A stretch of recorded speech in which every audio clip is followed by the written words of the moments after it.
Guys, I hope some more people jump in here because I'm looking all glamorous today. Look at this. Yeah, I'm just... I'm spreading my love. Don't touch your face. Don't touch your face. I'm out of toilet paper, by the way. I'm down to 2 rolls. No arroz. Oh, Dios mío, what are we gonna do? I better, this is allergies, guys, don't panic. I won't give you anything, I promise. But here's something that happened to me the other day. And, going to the grocery store, I already knew what to expect, guys, right? I already knew what to expect. And, of course, the meat is gone. There's odds and ends. There's plenty of food for us non-hoarding people to go around. But I live in a retirement community. We're basically a retirement state. Danna, you know what I'm talking about, because California's semi like that too. But this is where all of our snowbirds come. This is where everybody comes to retire. This is where everybody comes to just live out the last days of their life. So we have a plethora of elderly people, a lot of military people here, a lot of our disabled people are. So, but I went into the grocery store the other day, and like I said, I already knew what to expect, okay? And it was kind of earlier in the day, and I was just in this non-panic mode. I walked through there, and I quickly took a look around, and I said, yeah, okay, all right. So I come up one of the aisles. Hey, Anna. I come up one of the aisles, and I could feel like myself choking up a little bit more as I was standing in there. And I just, as an empath, holy shit, has this been a test of my everything. This has been testing me and my limits as an empath, okay? And I know you guys are freaking relating to this stuff, right? No matter how much protection I put on myself, no matter how much I ground myself, no matter how much I sit in meditation, I am still bombarded at times with this overwhelming sense of sadness, And standing in the grocery store pushed me to be on my limitations, okay?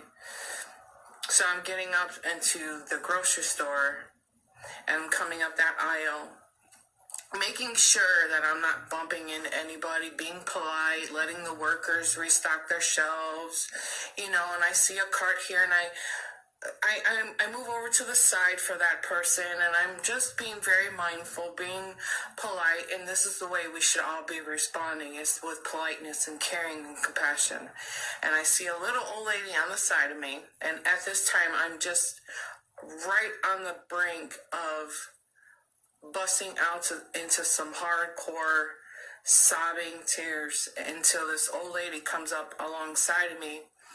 And I saw her out of my peripheral, and I allowed her to go in front of me because there's no reason to cut her off. And she kept looking at me, and I was getting ready to ask her. I was just on the verge of saying, is there something I can help you find? Do you need help? And then she says, no, I'm just looking at you because you remind me of somebody. You reminded me of somebody. And I looked at her and I said, oh, that's okay. I mean, you can look at me. I just wanted to make sure you didn't need any help. And in that moment, I had this flash from Source saying she lost her daughter.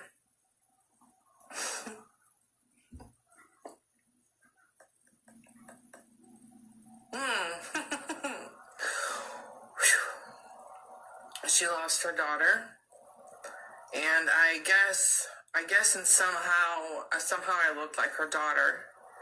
She wasn't going to tell me that, so I kind of let that go. And that to me was just like, holy shit, I'm being tested on all levels,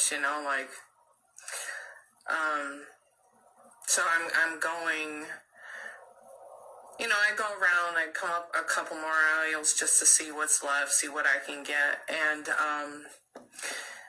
I come back up one particular aisle and I turn around and I look and I just happen to have this moment, this realization that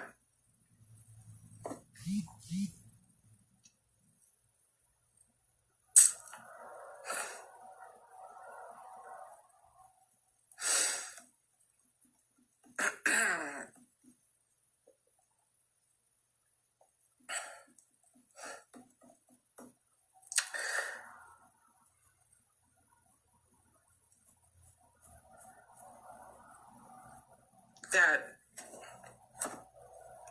I was surrounded by a lot of old people. A lot of elderly people were out that day.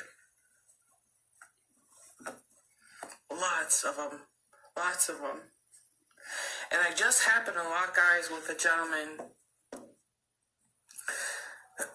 And his eyes were so big like this. And the look on his face was like, I'm so scared. And I'm lost. And I thought for a brief moment, Dana, if you lose it now, you're going to make it harder for him. So I smiled. I smiled as big as I could for him, just so that he can feel safe for a minute. You know what I mean?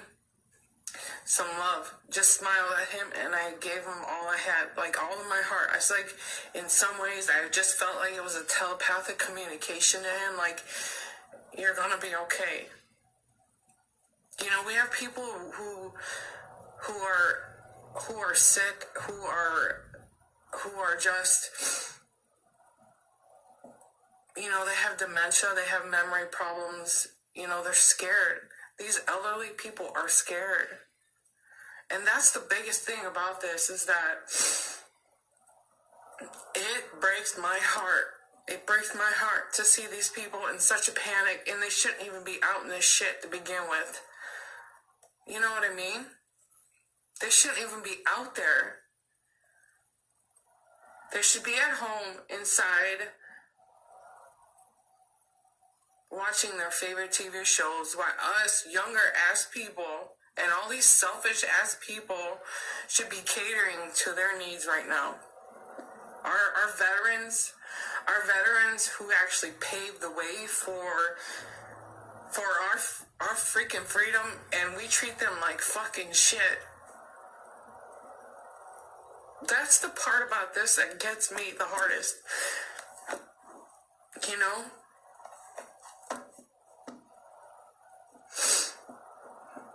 So I just want all of you guys, I know you guys are light workers. I want you guys to continue to be on the lookout and being on for our elderly people, taking good care of those guys, taking care of our truckers, taking care of our nurses, our doctors, everybody on the front lines, everybody who has to be out in this garbage, who has to put their lives at risk for us. This is what I'm saying, and I want you guys to continue to put that love out there and help anybody that you possibly can. Okay? And I know that you will. It starts with us. We are being so tested right now. So tested beyond, you know, our wildest imaginations. You know, almost 3 years ago, I had put out a video talking about, you know, when we all had started to notice the amount of natural disasters that were happening, like all of these hurricanes, these earthquakes, And now this was 3 years ago. And I had so many people in a panic. A lot of empaths were in a panic. So I came out and I recorded this video, the shittiest audio recording you will ever see. I'll never repost that video again, but it was pretty bumpy video, but that there was a wake-up call. Now, for some of us, we got it. We got the point, okay? Now, for the rest of us who didn't get the point, we are now legitimately being put on lockdown. Legit being put on restrictions, how we come and go. Then this is the universe's way of saying, it's now or never with you guys. It's now or never. If you're not going to learn how to break patterns in your life, if you're not going to learn how to let go of this unnecessary obsessions in your life, then I'm going to shake you to your core to help you understand that your patterns are very unhealthy. Amongst all the other lessons that this time is teaching us, amongst all the other lessons, okay?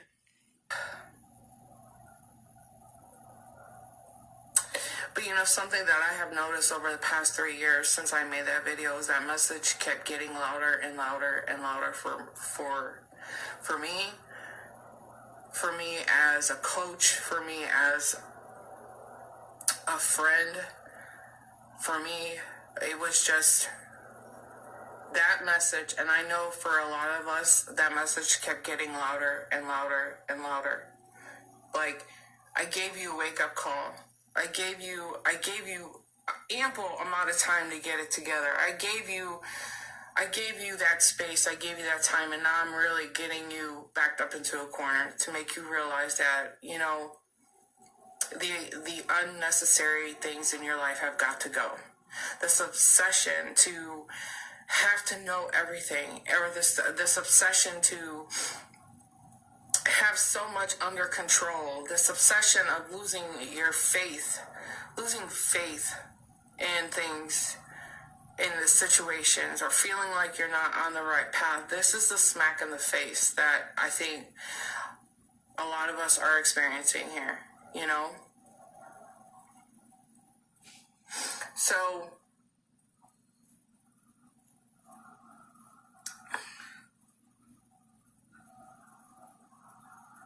really, we have no choice but to sit. We have no choice but to sit and listen. Which kind of is the point of the reason why I'm actually sitting here right now is because over the past week, I am absolutely mind blown. And I say this with so much love and compassion, you guys. I do. I love everybody. I'm not trying to be mean. My tone is rough. It's just because of where I was born and raised, okay, guys? But over the past week, I have noticed people still asking me questions, you know, like for you know, like suggestions for readings and stuff like this. And I get, we will have a future. This is a temporary standstill. This is a moment of pause, and I get it. We're going to live. We're going to get through this. There is a future. There is a next month. There is, okay?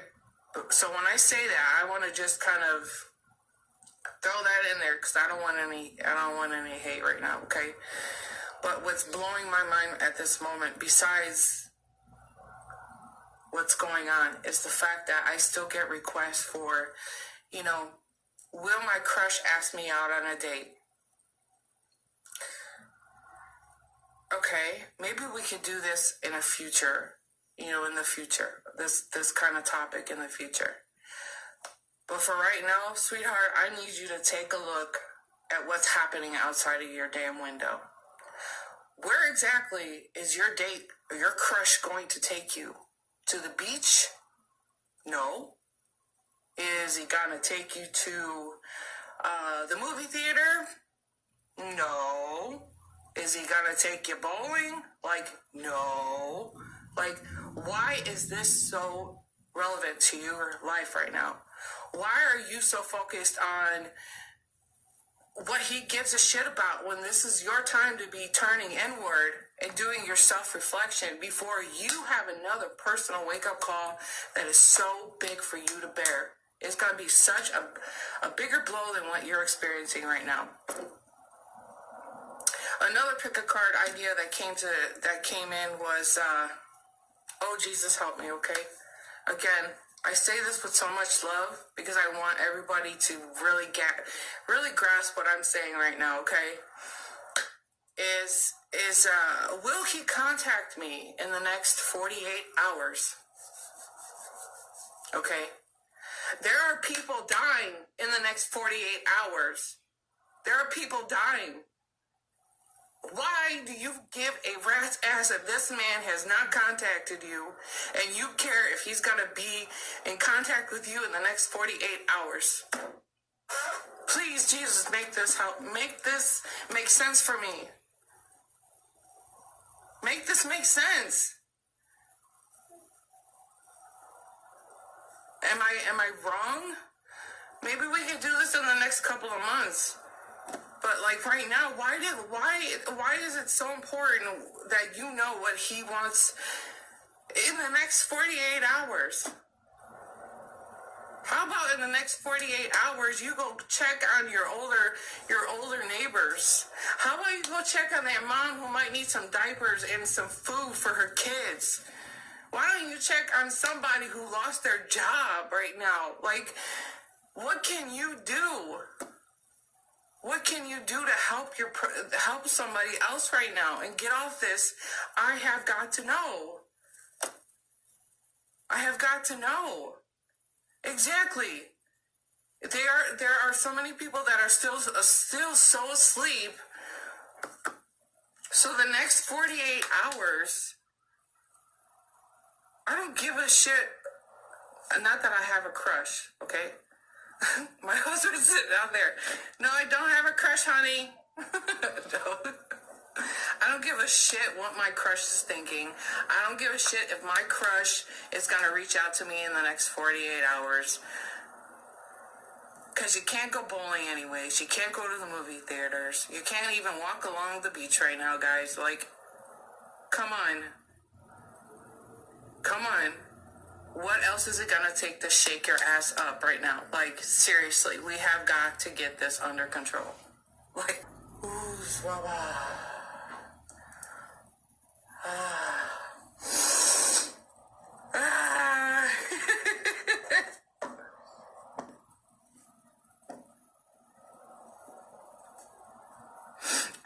So I guess what I want everybody here to do. And I know most of you guys are in my group.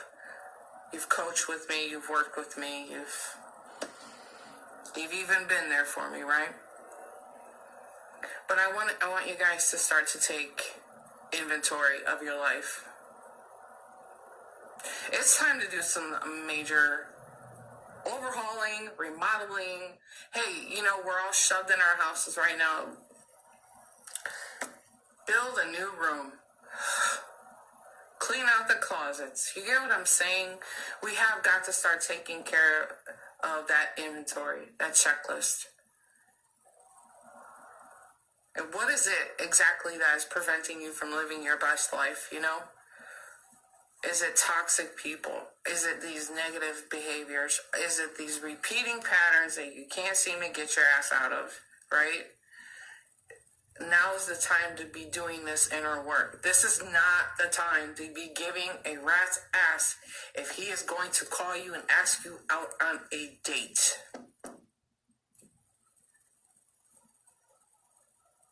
It's just not. It's inappropriate. So I've actually made the conscious decision that I am not doing any readings, pick a cards in regards to the specific topics. Because if you're not doing the inner work, I am not going to be able to help you. I'm not.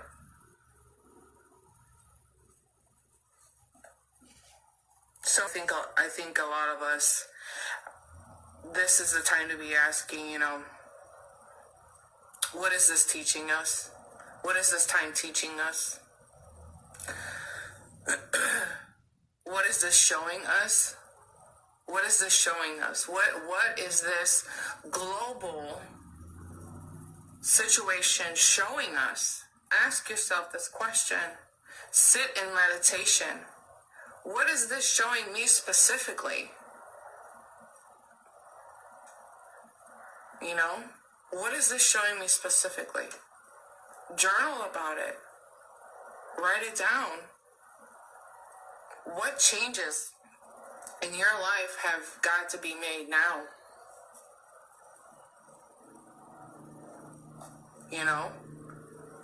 What needs to change?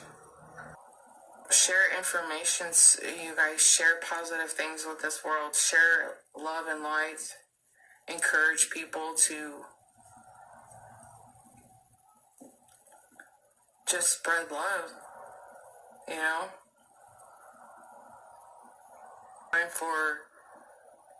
This is basically the world's tower moment.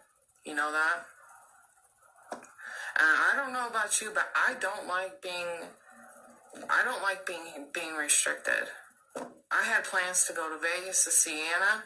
I called it my world tour. Like I'm somebody, right? I had plans to go visit friends this year, I was gonna go see people in Tennessee. I have a wedding to go to, and I'm not complaining, but I work from home. I live from home. And 2020 was the year I set the intention that I am traveling my hiney off. I am getting out of my house, come hell or high water, and then boom. The universe said to me, no, sweetheart, for the past 3-4 years, you've had plenty of time to travel. And you've decided to not go anywhere. So, no, you're just going to have to sit here and reflect on that. I've given you multiple amounts of time and opportunities to get your shit together and go do something fun with yourself, and you didn't. So now you want to go somewhere, and I'm not complaining. I did it to myself. I'll be the first one to admit it. I have missed the boat, on doing more for myself. So yeah, I have reflected. There's been many other life lessons to come up on this. Kayla was in a nursing home most of my career. Yeah, so I get it. Let these elderly people speak words of wisdom, you guys. They have been there. They have done that. They have survived the Great Depression. They have given us a future that they've worked hard for us, and we have to sincerely not forget these people. I used to love it when volunteers would, just randomly show up in our nursing home and just go around and just either sing to them or play an instrument for them, or just or play bingo with them, or just get these giving back in some way, shape, or form to them, And I really think that this is a wake-up call for us to remember that, oh yeah, what about our elderly people, So when all this is said and done and the dust settles, maybe we should all be volunteering at the homeless shelters and, being a little more giving instead of kicking people out of the way to get a roll of toilet paper. I mean, seriously, what the hell is going on this planet?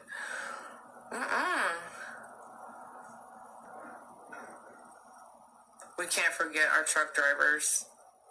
We can't forget our nurses, our doctors, like I said, people at the grocery store, the banks. We can't forget these people. And, you know, this is even tying into our veterans, you know. We can't let them be forgotten. Thank every one of you guys for just being a light worker. Thank you for helping the situation and understanding that once you see the bigger picture, there is absolutely no reason to panic. You understand what's going on here. There's no reason to panic. You know?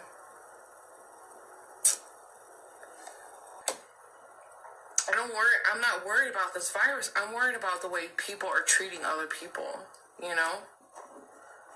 Like, can we just please stop hurting each other? Can we stop? Can we just get along? Can we all just get along? For letting me vent, really. And I'm so sorry about my hair right now and my physical appearance.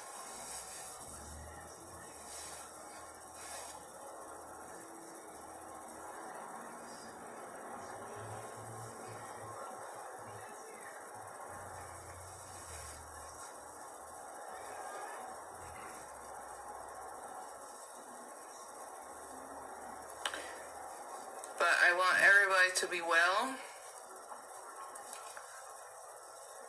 I love you guys so much. I love you guys. If you guys need anything, just message me in the messenger. Okay? Yes. I'm in introvert heaven. Wow. Wow. So, spread love, guys. Be well. Wash your hands. Don't kiss anybody. Nobody kiss Larry. I love you, Larry. Don't beat me up.